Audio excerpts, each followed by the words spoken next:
but I don't read. Pinterest is my place where I pretend I'm a museum curator.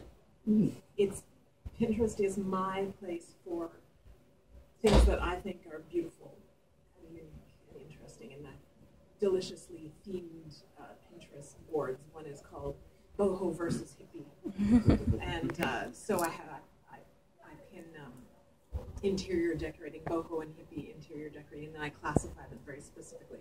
Boho, hippie, boho, hippie. There's a difference. Another one is called, I have another board called Self-Contained, which is just pictures of paintings, art of people who are very obviously, or it seems as though they're not posed, and they're within themselves. Maybe they're turned away from the camera, so that kind of thing. So I love it. It's kind of, with the sheerly visual medium, you're showing who you are on an emotional level, not necessarily an intellectual level. I think structurally too, to be more pedestrian, there's different fields I think map onto some of the different social media, right? Like I'm starting to get into comics a bit now. I've got a comics project that I'm working on with some folks, and so I'm starting to meet some people in that field, and they're almost exclusively Instagram and Tumblr. Now, I mean, some of them are on Twitter also, but like they live on Tumblr especially because this is art-centered, right? Or you used to do, I don't know if you still do any of that kind of wine and food. Yeah, right? yeah. I used to. So Instagram makes sense as a place where you're going to post food photos and stuff like that a little bit. So I think Twitter, I think one of the reasons that writers gravitate towards Twitter so heavily is because it is so tech-centered. Yeah. Okay, somebody in the back? One of the Facebook writers groups that I've been part of is Dragon's Rocket Ship, and it's a nice place where it's my genre, and all writers, and talking about problems with proof copywriters and ideas, and lots of interaction. If you post something, you get comments back, and a good place too to get people to host a blog tour or something. So it's been I've really appreciated that for the kind of thing you were talking about, is building a group of colleagues. Yeah, I mean, another thing to mention is online writers workshops, right? Because we talk about them in kind of context of building craft and stuff like that. But as far as finding a community of folks who are in the same boat as you, there are a whole bunch of kind of science fiction and fantasy focused workshops that are online. Most of them operate on a system where you have some credits if you read somebody's story, but you get to cash in your credit and get your story read. But even leaving aside all of that stuff, just the forums in these places, forums still exist, right? Those are places where I've seen relationships build, definitely. Well, and let's not, just about that. I think that if you're sufficiently analytical, you can learn a lot about your craft by critiquing other people's stories. So it's not a question of, I have to do this so that I can get what I want. It's actually a valuable thing in and of itself. Yeah, absolutely. Right. And just about that, and this is something that you wouldn't necessarily think, because we're actually focusing on our own social media platforms, but one thing you might consider in terms particularly of building an audience is if you write in a specific subgenre, if you write in steampunk, or if you're doing specifically zombie stories or whatever it happens to be, there are tons of Facebook fan groups for these subgenres. Okay? Connect to them. Now, again, don't be an asshole. Don't go into them and say, buy my book, buy my book, buy my book. If you're going to actually become a part of these groups, you have to become a contributing member to these groups. Contribute to the discussions of things other than your own writing. Suggest writers you like, other sort of things that we've been talking about. It's a good way, I think. I don't have these kind of groups myself, because what I write doesn't have kind of that natural audience, but I suspect it's a very good way of connecting to people who will, down the road, be interested in what you do. That's actually a good point, because especially on Facebook, a lot of those subgenre dedicated groups are actually mostly media fans, and so they actually don't get a ton of people saying, "Buy my book, buy my book, buy my book." Right? They just talk about The Walking Dead or whatever. And so pitching a book to them is like maybe a bit easier actually. And of course, you're not just going to only do that, but once they've kind of met you. That's a kind of maybe more receptive audience. It doesn't get 10,000 book pitches like as opposed to Twitter, where everybody's trying to sell a book. Yeah. Well, and I know Reddit's our fantasy subforum. They have their bi-weekly self-promotion thread that is specifically for authors and artists and all sorts of creators to talk about their work and to convince other editors to buy it. And authors are incredibly active on this subreddit. I've connected with more authors probably through Reddit than I have through most other social media. It's past that, it's just a great forum. And I know Reddit gets a lot of flack because it's slowly becoming the most isolated internet. But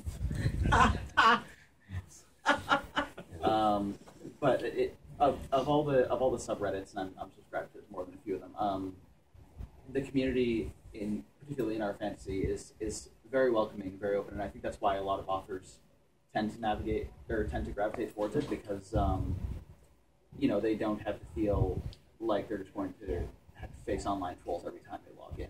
Yeah, I'll enthusiastically underscore that.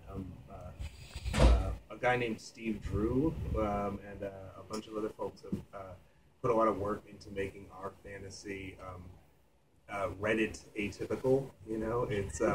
It's not super hostile to women and trollish, and there's some really cool discussions happening on there, reading recommendation threads and stuff like that. And I am biased because I won their best first novel Reddit award a couple of years ago, which is an engraved dagger. So wow.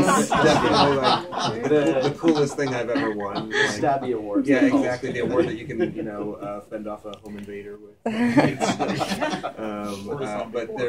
But it's a very cool community of writers and fans interacting in kind of a low pressure. Yeah, absolutely. So I promised you input. We're at the audience input stage. If anybody has any comments or other questions. Yeah. What are your Twitter handles? I am Arns Proprietor, ARNS PROPRIETOR. So my main project is the alternate reality news service. It's on my badge, I'm a proprietor of the alternate reality news service. I'm Saladin Ahmed. SALADIN AHMED. Why am I looking at Well done.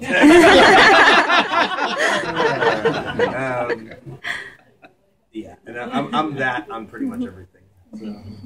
And I'm Kelly OYO, KELLYOYO on Twitter. I am at Brandon Draga on Twitter, BRANDONDRAGA. No underscores, no caps. I believe it's the same on Instagram.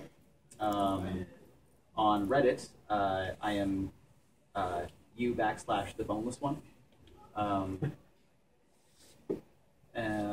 But on our fantasy, they gave me some nice little flair that actually gives my real name. And Brandon Draga author on Facebook. I have two accounts. I should mention. I have two accounts on Facebook. Ira Naiman is the main one, but I also have a fan account called Thrifty Frednishes. And that arises because a couple of years ago I did a parody of the Dos Equis ad. And the tagline was, he is the most interesting alcoholic in the world. I don't drink often, but when I do, I think he forgets his line. But he calls people thrifty frednishes. My thrifty frednishes. Yes. Stay thrifty, my frednishes is the tagline. So that's where that comes from. Other questions?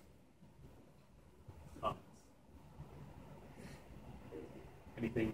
Anybody have? Oh, no. Go ahead. No, sure. So I'm with networking and stuff like that. There's networking on Twitter, but is guest blogging still a thing where or doing being tracked down for podcast interviews and stuff like that. Is that another way that you found has been successful in making new connections or just sharing who you are with more people? A month ago, or last month, I did an interview with a podcaster called Contario, and they have like 6 or 7 different Twitter accounts, and they tweeted about 8 or 9 excerpts from the interview to each account. Huge kind of blitz. It's the most retweets of stuff involving me that I've ever had. So yes, I would say get your name out in as many different places as possible. You never know which one will hit. Podcasts are, if it's less work. Guest blogging is, that's writing, so you have to think about kind of, is this a platform that, more than 2 people are going to read? Is this something that I can write pretty effortlessly and just kind of bang out and, because I can talk about my book so easily? Or is this like something I'm going to have to sit there and put time into that I could be putting into something else? And I think the big thing with guest blogging is you have to have a product. It's to just do it to get your name out just as your name is useful, but it's much more useful if at the end of that guest blog it says Katrina, whatever your last name is the author of, and there's a link there, right? Yeah, absolutely. I recently wrote a guest blog for The Mighty Thor, and it was right at the re-release of the children's book, and it's the most blogging I've done in 8 months. But he James Schmidt, the curator, posted it up on Pinterest and on Twitter, Facebook, everything. And I think it definitely had an effect. But as Saladin just mentioned, you do need to have some sort of substance at the end of it, where it's not just here's this author, they wrote this piece. And okay, yeah, that was a fun read, but you want it to aggregate to whatever it is you have. And thankfully, James managed to secure like Cameron Hurley recently for her latest book. So I a little bit of momentum going into it. Podcasts, I think, are absolutely just to echo what everyone else is saying. They're absolutely easier because you can just talk and give an interview, or in the case of Grim Tidings podcast, they have a lot of fun on that one. And they tend to have bigger reach because fewer people, I think, read blogs than listen to podcasts now. Fewer people read than listen, period. Thank God for Audible, man. But yeah, absolutely, podcasts are instrumental, I think. There's a great local podcast, Speculating Canada, which is run by Derek Newman Still out of Trent University. And I believe he's on every week, and he's up for an Aurora Award for that. Yeah. So you're mentioning relative audiences, that so many more people will YouTube podcasts. What about YouTube? YouTube is an experiment that I'm trying right now. I'm filming all the panels and my readings that I'm on at this con and posting them to my YouTube page that I used to post skateboarding videos when I still had time to skateboard. I think that in certain instances it can be incredibly helpful. I know the best example I can think off the top of my head is Peter Rebrett's YouTube channel, where he's posted his Immortal Confusion D&D games. And that was a great way, at least for me, to discover a lot of authors. And this ties into the whole, when you see an author who has a personality that resonates with you, you tend to be more inclined to look into their work. So I think YouTube absolutely has its place. I think it's a bit difficult for writers, unless you're talking about things like panels and any sort of instance where you can kind of showcase yourself. The thing with YouTube is that so I've never used YouTube myself. Like, I've never done a book trailer, I've never posted anything to YouTube, but I've been in a few things. Like, I gave a talk at a university on Muslim American fantasy that got circulated a lot. I was on Sword and Laser, which I don't know still does a video podcast, but which was kind of part of the Geek and Sundry thing. And I was in actually the first one of those D&D games that Pete put together. Oh yeah, your right? goblet works. And thank you. And all of those got some attention, but what all of those had was some level of video production and kind of dedicated promotion. Now, the reason that the Dungeons and Dragons game thing took off, this was when the fantasy writer Peter Brett got a bunch of other fantasy writers together and played D&D and then edited it together and made this fairly slick video and put it on YouTube, right? It was because there are people like Pat Rothfuss and Scott Lynch and people who are like, best-selling authors who are playing this game. So Pat can, sneeze and, there will be 100,000 people literally who will be like, Pat Rothfuss sneeze. So that had this momentum that was built in with it, right? But most of what you see that builds its own momentum on YouTube, it's not based on somebody's pre-existing kind of celebrity, is stuff that has really good production, And so it's one, if you are a person who does video production, who knows kind of digital video, and that's just something you do already, that's one thing. But for me personally, like if I wanted to do a book trailer, I would have to pay a fairly significant amount of money to somebody to do some kind of skills exchange or something to get it up there. And to me, that's a lot of time and money to invest if you don't already have some of the skills, because there's a lot of YouTube videos out there that are just a single solitary still camera of somebody just talking and has 19 views, and I think to break out of the mold you have to invest something into it more than you do into a blog post or a podcast. Yeah, I think absolutely, and especially just the sheer volume of videos that are on YouTube, and the fact that people's attention spans, I think, by and large, have gotten much shorter.